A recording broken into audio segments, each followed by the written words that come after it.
Hi everyone, this is Vaishnavi from grade 10 and in this video I'll be explaining few important concepts from chapter development using few real life examples. So let's get started. Different people, different goals. As the name suggests, different people of the country can have different developmental goals. All these goals depend upon their needs and the situation they are living in. For example, for an industrialist, good, more profit margin, less wages, etc., might be an developmental goal for him.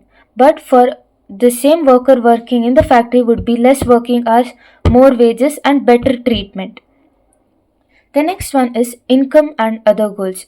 I agree that income is important, but when we consider development, income is not the only criteria. Income is one of the criteria which we consider when we talk about development of a country. For example, there are two people working for the same wage. For example, 30,000 per month. The first one works in a safe environment. He has medical leaves, etc. given to him. Whereas the other works for 14 hours a day, yet he does not have these privileges. So, from this, we get to know that the first one leads a better life. Therefore, we can conclude that income is one of the important criteria, not only criteria for development. The next topic is public facilities. Imagine you are living in a rich area, but then there are no public facilities like proper cleaning of garbages, healthcare services, etc. Would you like to live in such an area? No, of course, no one would like to.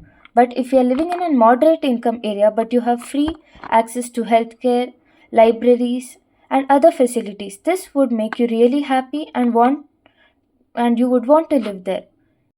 When we talk about development, there is also another subtopic which is conflicting goals. Different ideas of development often result in clashing of these ideas.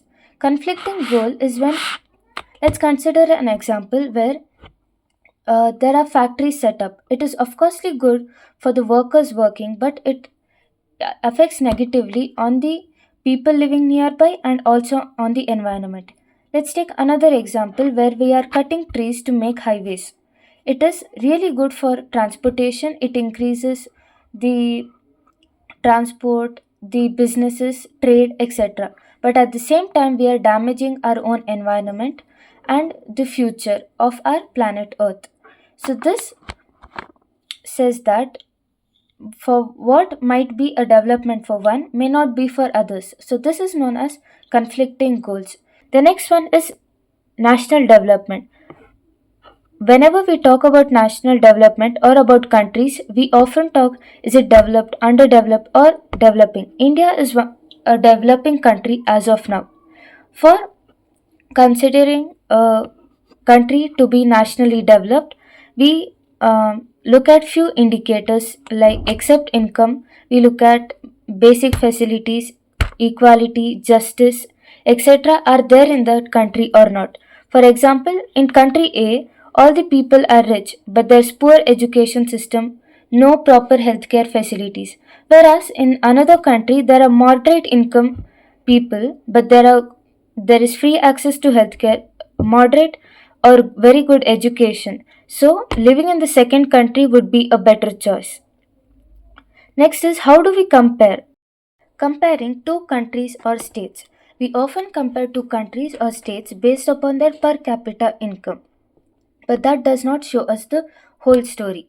For example, two countries are earning the same, but one has better school and healthcare services. Of course, the second one is doing much better than the other one. The last topic is sustainable development. Sustainable development means that we must use the resources wisely without depriving the future generations of those resources. We can maintain sustainable development by using renewable resources like solar and wind energy, recycling and reducing waste, and try not to exploit the resources for our own greed. Thank you.